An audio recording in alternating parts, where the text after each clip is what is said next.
Hi guys, तो start करते हैं आज के 10 इंपॉर्टेंट करंट अफेयर। तो सबसे पहले है आईएनएस तुशील। तो ये न्यूज़ में क्यों है? क्योंकि इसका ट्रायल स्टार्ट हो गया है रशिया के बाल्टिक नावल बेस में। तो ये एक multi role stealth guided missile frigate है। तो फ्रिगेट क्या होता है? फ्रिगेट एक ऐसे टाइप का वॉरशिप होता है जो कि स्पेशली डिज़ाइन होता है नेवल ऑपरेशंस के लिए, जिसमें ना बहुत सारे चीज़ आते हैं, जैसे पेट्रोलिंग कंडक्ट करते हैं, यानी रात को पेट्रोलिंग होते हैं ना वो, या फिर इंगेज करते हैं कॉम्बाट में, यानी जो भी वारफेयर के ऑपरेशंस होते हैं ना उनमें। तो ये एक फ्रिगेट वर्सेटाइल शिप है जो कि इम्पॉर्टेंट रोल प्ले करती है जो भी मॉडर्न नेवीज़ है वर्ल्ड वाइड उनमें।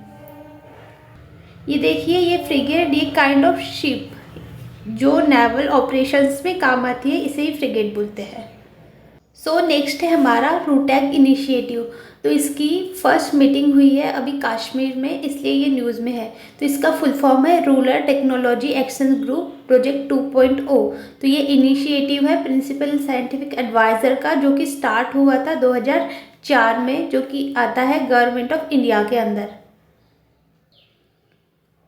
और इसका एम है प्रोवाइड करना high level science and technology intervention जो कि रूरल एरियाज़ को सपोर्ट करे। यानी समझिए, जो भी गांव के एरियाज़ होते हैं, रूरल एरियाज़, वहाँ साइंस एंड टेक्नोलॉजी का इंटरवेंशन कैसे हो रूरल लाइवलीहुड को बेटर बनाने के लिए, उसका ये इनिशिएटिव है रूटैग इनिशिएटिव। सो नेक्स्ट है हमारा अंगामी ट्राइब्स। तो ये न्यूज़ में क्यों है? क्योंकि इन्होंने हॉर्नबिल फेस्टिवल में अभी पार्टिसिपेट किया है। तो इनकी लोकेशन है नागालैंड में, और इसके एंसेस्टर है ना इनके, ये माइग्रेट हुए थे म्यांमार से, जो कि इंडिया में आए थे। और ये एक one of the recognise ethnic group है मणिपुर का, और ये बिलोंग करते हैं मैंग्लॉइड रेस से। सो देखिए, इनकी लैंग्वेज क्या है? लैंग्वेज है तेंथिडीए। और इन ट्राइब को इनके लिए भी जाना जाता है कि ये वेट कल्टीवेशन करते हैं, टेरेस कल्टीवेशन। और ये ना ट्रेडिशनल जो भी बाम्बू के बास्केट होते हैं ना, उनको खोपी बोलते हैं, ऐसे बास्केट भी बनाते हैं। और इनका मेन फेस्टिवल है सेक्रेनिय। सो नेक्स्ट है हमारा national highway authority of India की कॉन्ट्रैक्ट रेटिंग सिस्टम। तो रिसेंटली एनएचआई ने इसे इंट्रोड्यूस किया है अच्छा परफॉर्मेंस रेटिंग देने के लिए जो भी नेशनल हाईवेज होते हैं उनमें। तो ये डेवलप किया गया है नेशनल हाईवे अथॉरिटी के द्वारा। और इसके अंदर क्या होने वाला है, जैसे ये टोल टैक्स कलेक्ट करते हैं ना जो भी हाईवेज पर रहते हैं, गेट, टोल गेट, तो ये हर 6 महीने में उसे एवेल्यूएट करेंगे, उसे रेटिंग देंगे, और वही जो रेटिंग होंगी ना वो अपलोड करेंगे अपने वेबसाइट में और उनके सोशल मीडिया हैंडल में। और जो भी असेसमेंट करेंगे ना, ये बेस्ड होगा पेवमेंट कंडीशन इंडेक्स पर, जो है एक ऐप है, वहाँ 95 डिफेक्ट निकालेंगे, यानी वो टोल कैसा है, वहाँ नेचर कैसा है, वहाँ कैसे, यानी जो फास्टैग इनिशिएटिव रहता है, कैसे वहाँ टाइम लगता है, यानी टोल पर कितना टाइम लगता है, कितने गाड़ियाँ खड़े रहते हैं, वो सब। और इसके 6 फंक्शनल पैरामीटर भी है, और इसे रेट भी करने वाले हैं 70 आउट ऑफ 100। अगर 70 रहा तो इसका मतलब क्या होगा? नॉन परफॉर्मर है, यानी अच्छा परफॉर्म नहीं कर रहा जो भी टोल रहता है हाईवे में। तो इसका सिग्निफिकेंस क्या है ये जानते हैं। ये इन्हांस करेगा अकाउंटेबिलिटी और क्वालिटी कंस्ट्रक्शन देगा मेंटेनेंस करने के लिए नेशनल हाईवे। और ये प्रोवाइड करेगा सेफ, स्मूथ और सीमलेस ट्रैवल एक्सपीरियंस जो भी नेशनल हाईवे यूज़र्स रहते हैं उनको, यानी एक स्टेट से दूसरे स्टेट जा रहे हैं तो वहाँ जो भी टैक्स रहता है ना बाउंड्री में वो कटता है, उसमें सभी हेल्प करने वाले हैं। जैसे ज़ोमैटो हो गया, वो फूड डिलीवर करता है, फिर हम उसके बेसिस पर उसे रेटिंग देते हैं ना, वैसे अभी ये ट्रैवल का एक्सपीरियंस के बेस पर हम इसे रेटिंग देंगे तो लोगों को काम आएगा। सो नेक्स्ट है हमारा national highway authority of India. तो ये है एक गवर्नमेंट की ऑटोनोमस एजेंसी जो सेटअप हुई थी 1995 में, और ये आती है ministry of road transport and highway के अंदर। और ये मैनेज करती है रोड नेटवर्क जो कि 50,000 किलोमीटर का रहता है। और इसका ना इसरो के साथ एक मेमोरेंडम ऑफ अंडरस्टैंडिंग भी साइन हुआ है जो भी मैपिंग रहती है ना, जैसे हम गूगल पर या फिर मैप पर सर्च करते हैं ये रोड कहाँ जाती है, तो इनका अंडरस्टैंडिंग है मेमोरेंडम ऑफ अंडरस्टैंडिंग इसरो के साथ। उससे फिर हमें सैटेलाइट मैपिंग हाईवेज की दिखाती है। सो नेक्स्ट है हमारा पीएम ई विद्या पोर्टल। तो ये रिसेंटली हमारे मिनिस्टर ऑफ एजुकेशन है, इन्होंने लॉन्च किया है, इसलिए ये अभी न्यूज़ में है। तो ये एक है 24/7 यानी 24 घंटे दिन के और हफ्ते में 7 दिन, ये है इंडियन साइन लैंग्वेज के लिए। सो ये लॉन्च हुआ है एज अ पार्ट ऑफ आत्मनिर्भर भारत अभियान, जो कि मिनिस्ट्री ऑफ एजुकेशन का है। कब ये लॉन्च हुआ था? 2020 में। उसका एम है ब्रिज करना डिजिटल डिवाइड, यानी समझिए रूरल अर्बन, या फिर जहाँ नेट चलता है कनेक्टिविटी हो, या फिर कहीं नेट नहीं चलता, तो ये रूरल में भी हो सकता है, अर्बन में भी हो सकता है। तो वो जो डिवाइड बनता है ना, उसको बिल्ड करना है इसका एक एम। सो ये प्रोवाइड करेगा मल्टी मोडल एक्सेस एजुकेशन का थ्रू डिजिटल या फिर ऑनलाइन या फिर ऑन एयर प्लेटफॉर्म, जो कि मिनिमाइज करेगा लर्निंग के लॉसेज, यानी जहाँ गांव के एरिया रहे या फिर शहर के जहाँ नेट नहीं रहता, नेटवर्क नहीं चलता, वहाँ लर्निंग यानी पढ़ाई नहीं हो पाती, तो उस गैप को ब्रिज करना है। सो देखिए ये सपोर्ट करता है जो भी नेशनल एजुकेशन पॉलिसी 2020 में आई थी, उसका विजन जो कि था इंश्योर करना इक्विटेबल और quality education all over country में। इसके कंपोनेंट है दीक्षा पोर्टल, जैसे digital infrastructure for school in education, फिर है पीएम ई विद्या डीटीएच टीवी चैनल, फिर है स्वयं पोर्टल जो कि है study web of active learning for young aspiring mind, फिर है रेडियो कम्युनिटी रेडियोस, फिर है सीबीएसई का पॉडकास्ट, फिर है शिक्षा वाणी, और फिर ई कंटेंट जो भी टीचर्स रहते हैं उनके लिए। सो देखिए पीएम ई विद्या डीटीएच चैनल के बारे में जानते हैं। ये प्रमोट करता है इंडियन साइन लैंग्वेज को लेके, यानी जिनको दिखता नहीं या फिर बोल नहीं सकते या फिर सुन नहीं सकते, उनके लिए साइन लैंग्वेज रहती है ना, उसे ये प्रमोट करता है। और ये 24/7 ऐसा चैनल है, यानी दिन भर चलने वाला चैनल है। सो देखिए डिजिटल डिवाइड क्या होती है। डिजिटल डिवाइड ना एक गैप होती है, जहाँ सपोज एक पर्सन है जो रहता है गांव में और एक रहता है शहर में, लेकिन क्या होता है कभी गांव में भी नेट अच्छा चलता है, शहर में नेट अच्छा नहीं चलता, या फिर उल्टा भी होता है, कभी गांव में नेट नहीं चलता और शहर में चलता है।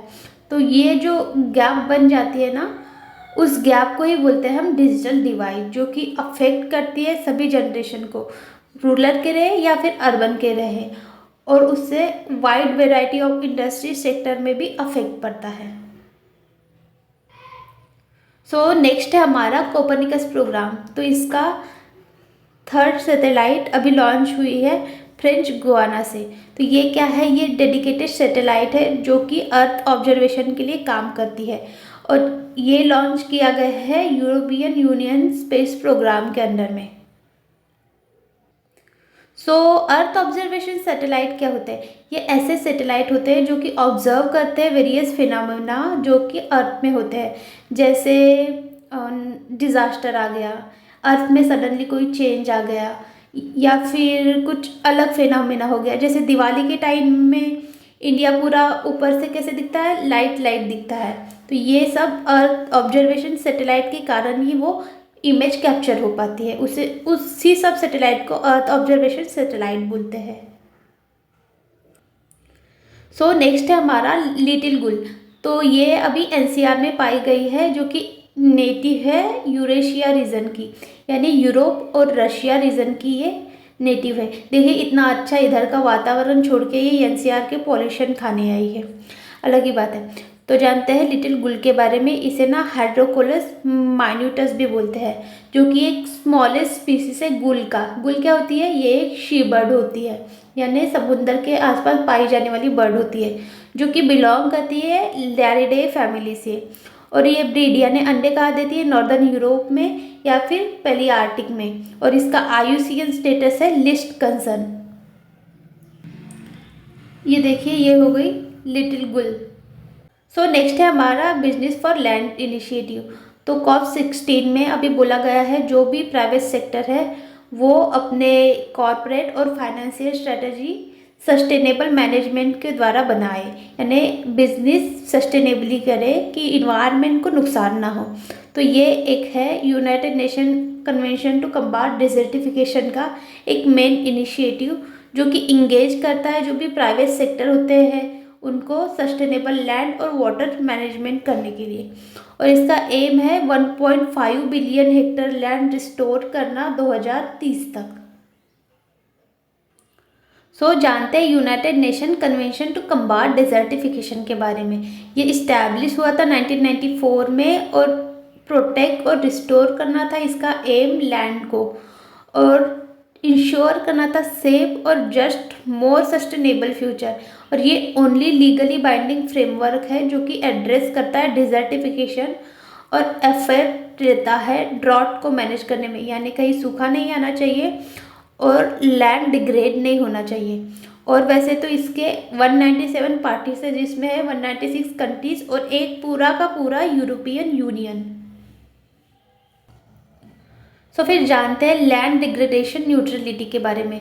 ये है एक ऐसा एम जो कि प्रिजर्व करता है लैंड को और रिस्टोर करता है on the basis of no net losses, यानी किसी भी लैंड का लॉस भी नहीं होना चाहिए और जो प्रोडक्टिव लैंड रही उसे कंबाइन करके मेजर लेना चाहिए अवॉइड करने के लिए, रिड्यूस करने के लिए, और लैंड डिग्रेडेशन हो रहा है उसे रिवर्स करने के लिए, उसे बोलते हैं लैंड डिग्रेडेशन न्यूट्रलिटी। नेक्स्ट है हमारा गेट एनालिसिस। तो गेट एनालिसिस इसलिए न्यूज़ में है कि 7 मंथ ओल्ड रेपिस्ट था ना, उसे अरेस्ट किया गया है बंगाल में। तो ये गेट एनालिसिस क्या है?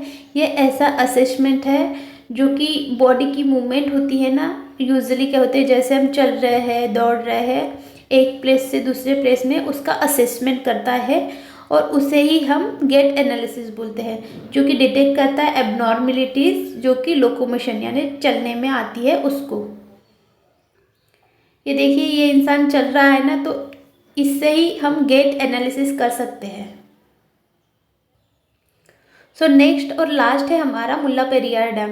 तो ये न्यूज़ में इसलिए है क्योंकि सुप्रीम कोर्ट ने इसकी डेट फिक्स कर दी है, क्योंकि इसकी हियरिंग होने वाली है अभी जनवरी में, और फिर एक परमिसिबल वाटर लेवल है ना वो देखेंगे क्या होगा। तो इसकी लोकेशन केरला में है और ये डैम बना है मुल्लयार और पेरियार रिवर के कन्फ्लुएंस में, यानी 2 रिवर आई है वही ये डैम बना है। और इसका प्राइमरी फंक्शन है ट्रांसफ़र करना पानी पेरियार रिवर से वागई रिवर में, जो कि तमिलनाडु के बेसिन एरियाज है। और इस डैम पर ना पेरियार नेशनल पार्क भी है। और ये डैम जैसे केरला में तो है लेकिन ऑपरेट और मेंटेन किया जाता है तमिलनाडु के द्वारा, और ये ना 999 ईयर के लीज एग्रीमेंट पर है, जो कि ब्रिटिश रूल में ही किया गया था एग्रीमेंट, और ये हैंडेड ओवर किया गया था तमिलनाडु को, यानी तमिलनाडु इसे मेंटेन और ऑपरेट करेगा। ये फिर इतने साल हो गए 999, इसके बाद ये केरला के पास जाएगा। That's it guys, thank you so much for watching. Video अच्छा लगा होगा तो please like share subscribe and follow for more.